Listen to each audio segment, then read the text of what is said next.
یہ مال بھی ہو سکتا ہے، یہ علم بھی ہو سکتا ہے، یہ عزت بھی ہو سکتی ہے۔ اللہ فرماتا ہے جو ہم نے ان کو دیا اس میں سے وہ خرچ کر دیا۔ مال دیا، مال خرچ کرتے ہیں، علم دیا، علم خرچ کرتے ہیں۔ ہم نے ان کو عزت دی، وہ آگے عزت تقسیم کرتے ہیں۔ تو آئیے اس میں سے بعض لوگوں کو اللہ مال تو دیتا ہے، رزق تو وسیع دیتا ہے، لیکن ان کا ظرف نہیں ہوتا۔ مال اللہ بہت لوگوں کو دیتا ہے، لیکن اس میں خرچ کرنے کی پاور، خرچ کرنے کا ظرف، خرچ کرنے کا حوصلہ یہ کسی کسی میں ہوتا ہے۔ اور پھر اس میں بھی دو قسمیں ہیں۔ بعض لوگ خرچ کرتے ہیں شیطانی کاموں میں، دل کھول کر خرچ کرتے ہیں، اور اللہ کے کاموں میں خرچ کرنے سے گریز کرتے ہیں۔ اس کی مثالیں میں نے کئی مرتبہ آپ کو سادہ سی دی ہیں کہ مسجد میں اعلان کر دیا جائے کہ بھئی مسجد کا فلاں کام ہونا ہے، چندہ تو لوگ ایک دوسرے کے منہ کی طرف دیکھتے ہیں کہ وہ کتنے دیتا ہے، وہ کتنے دیتا ہے۔ لیکن ایک جگہ شیطانی کام ہو، ڈانسر لگے ہوئے ہوں یا کوئی اس طرح کا کام ہو، تو پھر ایک منہ دوسرے کے منہ کی طرف نہیں دیکھتے، ہزاروں کے نوٹ یوں بہا دیتے ہیں پانی کی طرف۔ وہ لوگ جو مسجد میں 500 دینا مشکل سمجھتے ہیں، وہاں ہزاروں کے جو نوٹ ہیں وہ پانی کی طرح بہا دیتے ہیں۔ اچھا، ان کو پتہ ہے کہ ان کا ثواب نہیں ہے، یہ بھی ان کو پتہ ہوتا ہے کہ یہ جو میں کر رہا ہوں اس کا ثواب نہیں، الٹا گناہ ہوگا مجھے، لیکن یہ بدبختی ہے، گناہ معلوم ہونے کے باوجود وہ کرتے رہتے ہیں گناہ۔ اور اس کے ساتھ اگلی بات یہ ہے،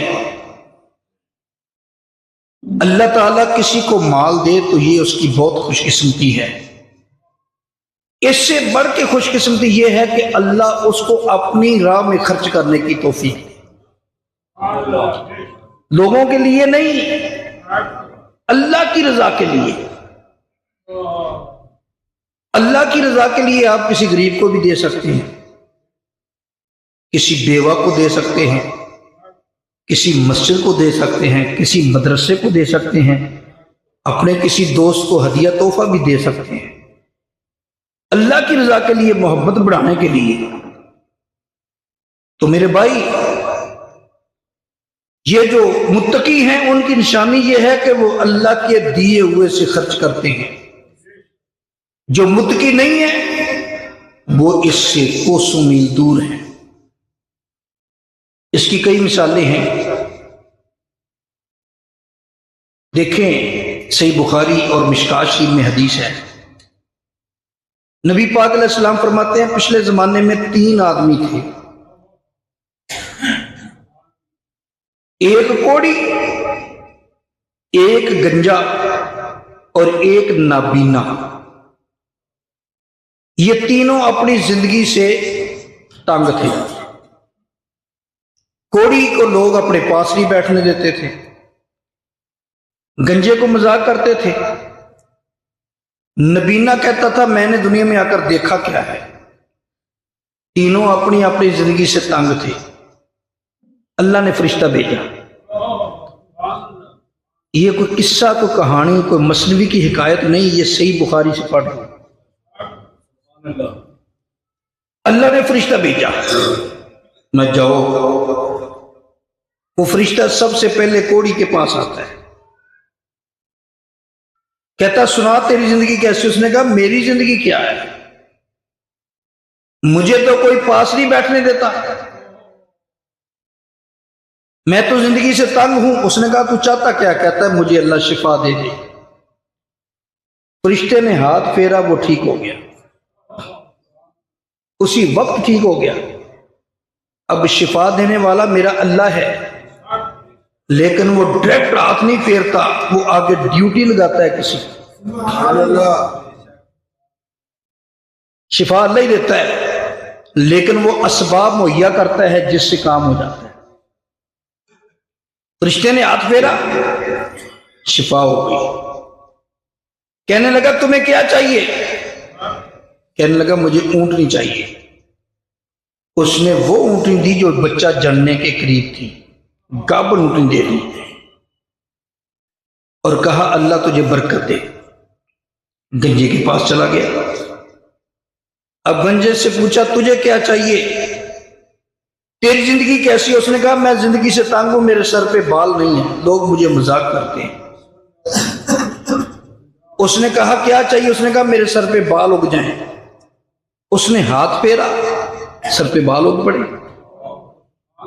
جب بال اگے کہنے لگا تجھے کیا چاہیے؟ کہنے لگا مجھے ایک گائے چاہیے۔ فرشتے نے جو انسانی شکل میں تھا اس کو ایک گابن گائے دے دی جو بچہ جننے والی تھی۔ اب آگے چلا گیا نبینے کے پاس، کہنے لگا سنا تیری زندگی کا کیا حال ہے؟ کہنے لگا زندگی کا تو مزہ ہی کوئی نہیں، آنکھیں بند ہیں، میں نے جہان کی رنگینیاں دیکھی نہیں، دنیا میں کیا ہے مجھے تو کوئی پتہ نہیں۔ کہنے لگا اچھا تجھے کیا چاہیے؟ کہنے لگا مجھے آنکھیں مل جائیں، اور کیا چاہیے؟ اس نے آنکھوں پہ ہاتھ پھیرا، اس کو نظر آنے لگا۔ جب نظر آنے لگا کہنے لگا تجھے کیا چاہیے؟ کہنے لگا مجھے ایک بکری چاہیے۔ فرشتے نے جو انسانی شکل میں تھا ایک بکری گابن جو بچہ جننے والی تھی اس کو دے دی اور اس کو بھی کہا اللہ خیر و برکت دے۔ کافی عرصہ گزر گیا، اونٹنی نے بچے دیے، آگے پھر بچے ہوئے، آگے پھر بچے ہوئے، اونٹوں کے ریوڑ بن گئے۔ گنجے کے پاس گائے تھی تو گائے نے آگے سے آگے بچے دیے، بچوں نے آگے بچے دیے، ان کے پاس گائے کے ریوڑ بن گئے۔ نبینے کے پاس جو نبینا تھا اس کی بکری نے بچے دیے، پھر آگے بچے دیے، اس کے بکریوں کے ریوڑ بن گئے۔ یہ تینوں امیر ترین لوگ ہو گئے، امیر لوگوں میں ان کا شمار ہونے لگا۔ اب اللہ نے ان کا امتحان لیا، فرشتے کو بھیجا دوبارہ، میں اب انہی کے پاس جا لیکن بھکاری بن کے جا، مانگنے والے کے انداز میں جا۔ اب وہ بھکاری بن کے وہی فرشتہ آ گیا۔ سب سے پہلے وہ کوڑی کے پاس آیا، کہنے لگا میں تجھے جانتا ہوں، تو ایک کوڑی تھا، کوڑی بھی تھا اور غریب تھا، پائی پائی کا محتاج تھا، اللہ نے تجھے شفا دی، تیرا کوڑ ختم کیا اور اللہ نے تجھے مال دیا، اب تو ایک جاگیرداروں میں شمار ہوتا ہے، اللہ کے نام پہ کوئی گائے دے دے، اونٹنی دے دے۔ اس نے کہا تجھے کس نے کہا ہے کہ میں کوڑی تھا؟ میں تو کوڑی تھا ہی نہیں، میں تو بالکل ٹھیک ٹھاک تھا، اور تو نے مجھے کہہ دیا میں غریب تھا، میں تو جدی پشتی امیر زادہ ہوں۔ اس نے کہا اچھا اگر تو نہیں مانتا اللہ تجھے اسی طرح کر دے جیسے تو پہلے تھا۔ اب گنجے کے پاس گیا، کہنے لگا بھئی میں اللہ کے نام پہ سوال کرتا ہوں، کچھ دو، میں تجھے جانتا ہوں تو گنجا تھا، تیرے سر پہ بال نہیں تھے، لوگ مذاق کرتے تھے، اور تھا بھی تو انتہائی غریب، اللہ نے تیرے سر پہ بال بھی اگائے، تجھے مال بھی دیا، اب اسی اللہ کے نام پر سوال کر۔ کہنے لگا تجھے کس نے کہا میں گنجا تھا؟ میں تو گنجا تھا ہی نہیں، میرے سر پہ تو پہلے دن سے بال ہیں، اور تجھے کس نے کہا میں غریب تھا؟ میں تو پہلے دن سے امیر ہوں۔ تو غلط کہتا ہے، جھڑکیاں ماری۔ اس نے کہا اچھا ٹھیک ہے، جیسے تو پہلا تھا نا، اگر تو جھوٹ بول رہا ہے نا، جیسے تو پہلے تھا اللہ تجھے ویسے ہی کر دے۔ یہ کہہ کر فرشتہ آگے چلا گیا۔ اب باری آئی نبینے کی، نبینے کے پاس جا کر کہنے لگا میں اللہ کے نام پر تجھ سے مانگتا ہوں، اس اللہ کے نام پر جس نے تجھے آنکھیں دی۔ تو پہلے نبینا تھا، اللہ نے تجھے آنکھیں دی اور پھر تجھے بکریاں دی، مال دیا۔ تو غریب آدمی تھا، تو امیر ہو گیا۔ اسی اللہ کے نام پہ مانگتا ہوں۔ کہنے لگا تو مانگنے والا بھکاری تو ہے بڑا سمجھدار اور بڑا ذہین۔ واقعی تجھے یاد ہے؟ یہ صحیح یاد ہے، میں واقعی نبینا تھا، میں نبینا تھا، پائی پائی کا محتاج تھا۔ اللہ نے مہربانی کی، مجھے آنکھیں بھی دی، مجھے مال بھی دیا، بکریاں دی۔ اب اللہ کے نام پہ مانگتا ہے، جتنا جی چاہے لے جاؤ۔ یہ ہے متقین، لے جاؤ۔ اس نے کہا میں مانگنے والا نہیں ہوں، میں بیکاری نہیں ہوں، میں اللہ کا فرشتہ ہوں، امتحان لینے آیا تھا۔ پہلے دو فیل ہو گئے، تو پاس ہو گیا، اللہ تیرے مال میں اور برکتیں ڈال لے۔ پہلے دو اپنی اصلی حالت میں دوبارہ چلے گئے۔ تو میرے بھائی اللہ مال دیتا ہے، مال دے کر آزماتا بھی ہے کہ تم میری راہ میں خرچ کرتے ہو کہ نہیں۔ تو میرے بھائی اللہ کی راہ میں خرچ کرو بہانے بہانے۔ ایک مرتبہ نبی پاک علیہ الصلوۃ والسلام نے فرمایا، پیارے صحابہ تم میں سے کس کو اپنا مال پسند ہے؟ یہ بھی بخاری اور سیاستہ کی حدیث ہے۔ تم میں سے کس کو اپنا مال پسند ہے؟ آقا کس کو پسند نہیں؟ فرمایا تمہیں پتہ تمہارا مال ہے کون سا؟ آقا کون سا؟ جو ہمارے پاس ہے۔ فرمایا وہ تو تمہارا نہیں، جو تمہارے پاس ہے وہ تمہارے پچھلوں کا ہے۔ تمہارا مال وہ ہے جو تم نے آگے بھیج دیا، جو ہم نے اللہ کی راہ میں دے دیا وہ ہمارا ہے، اس میں وراثت بھی نہیں چلے گی، اور وہ پورے کا پورا اس کا اجر ہمیں قیامت کے دن مل جائے گا۔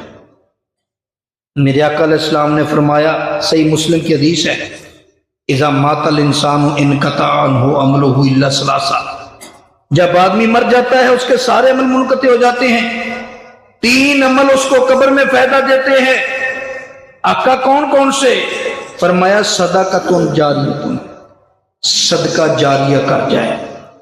مسجد بن رہی ہے، مسجد میں حصہ ڈال دیا، مدرسہ بن رہا ہے، مدرسے میں حصہ ڈال دیا، کوئی طالب علم پڑھ رہا ہے اس کی مدد کر دی، اس کو کتاب لے دی، اس کو کپڑے لے دیے، یہ صدقات جاریہ ہیں۔ اور فرمایا او علم ينتفع بہ، ایسا علم دنیا میں چھوڑ جائے جس سے لوگ فائدہ حاصل کرے۔ فرمایا او ولد صالح یدعو لہ، یا ایسی نیک اولاد پیچھے چھوڑ جائے جو اس کے لیے دعائیں مانگے۔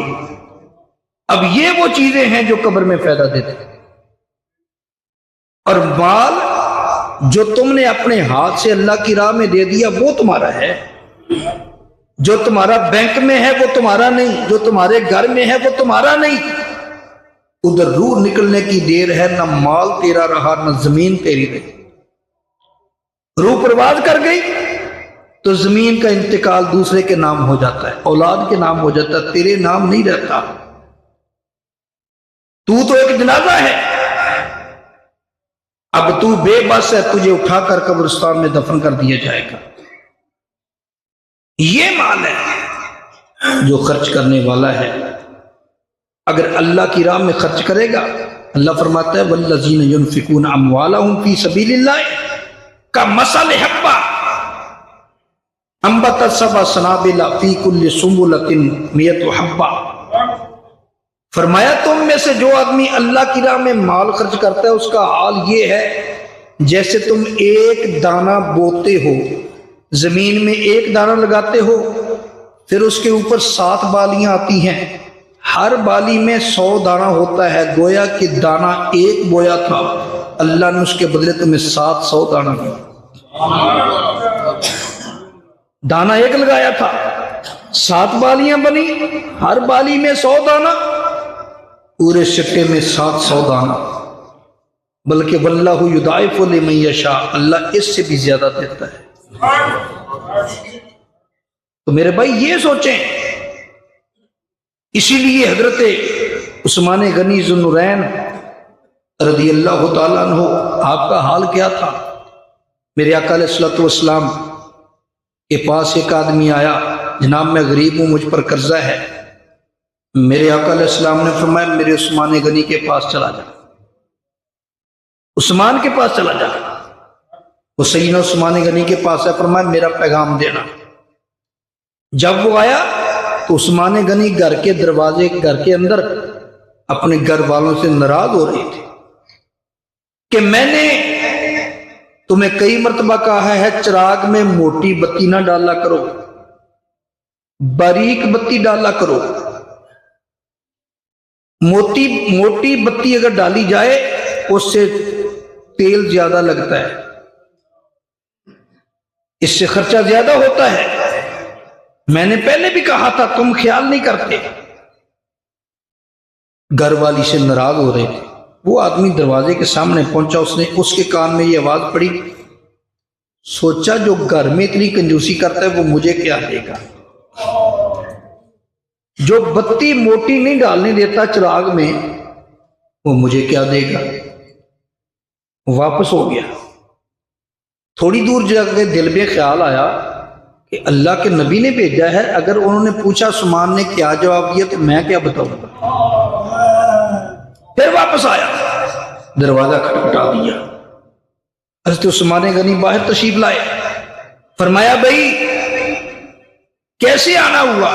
کہنے لگا میں خود نہیں آیا، مجھے اللہ کے نبی نے فرمایا تھا، مجھ پر اتنا قرضہ ہے، کافی قرضے کی اماؤنٹ بتائی۔ سیدنا عثمان غنی ذو النورین رضی اللہ تعالیٰ نے فرمایا آ میرے ساتھ۔ وہ اونٹ لدے ہوئے تھے مال کے، تجارتی قافلہ تیار تھا جانے کے لیے۔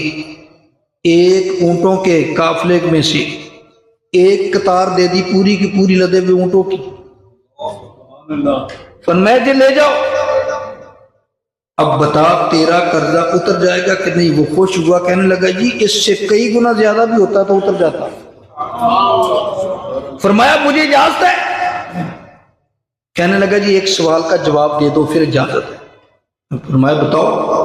اس نے جھوٹ نہیں بولا، اس نے سچ بولا۔ کہنے لگا جب میں آپ کے دروازے پر آیا تھا تو آپ اپنے گھر والوں سے ناراض ہو رہے تھے کہ چراغ میں موٹی بتی نہ ڈالا کرو، بریک ڈالا کرو، موٹی بتی ڈالنے سے تیل زیادہ لگتا ہے، اور تم نے گھر میں یہ سختی کی ہوئی ہے اور باہر آ کر اتنا دل کھول کر خرچ کرتے ہو، اللہ کے نام پہ اتنا دیتے ہو۔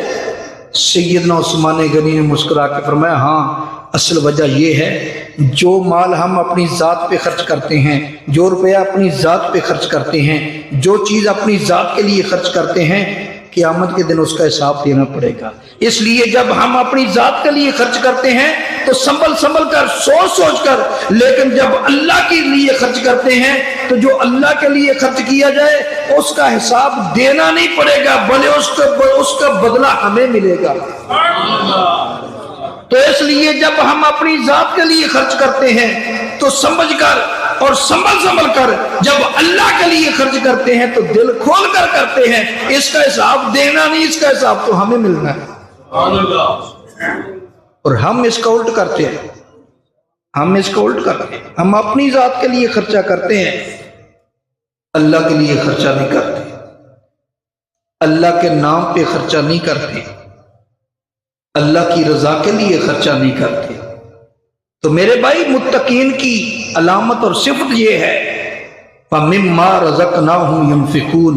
اللہ فرماتا ہے ہم نے جو ان کو رزق دیا اس دیے ہوئے میں سے وہ خرچ کرتے ہیں، اللہ کے نام پر دیتے ہیں۔ اور کتنے لوگ ہیں اگر کنجوسوں کی کمی نہیں تو سخیوں کی بھی کمی نہیں، سخی بھی بہت ہیں، ان کو اللہ نے مال دیا ہے اور وہ تقسیم بھی دل کھول کر کرتے اللہ کے لیے۔ اور یہ بات بھی یاد رکھو، اسی لیے اللہ نے ہم سے مال خرچ کروانے کے لیے صدقہ، خیرات، زکوٰۃ اس کا حکم دے دیا۔ 100 میں سے اپنے مال میں سے 2.5% زکوٰۃ کا حکم دیا۔ کس لیے؟ یہ بھی اللہ کی راہ میں خرچ ہے نا، اللہ کی راہ میں مال خرچ کرو۔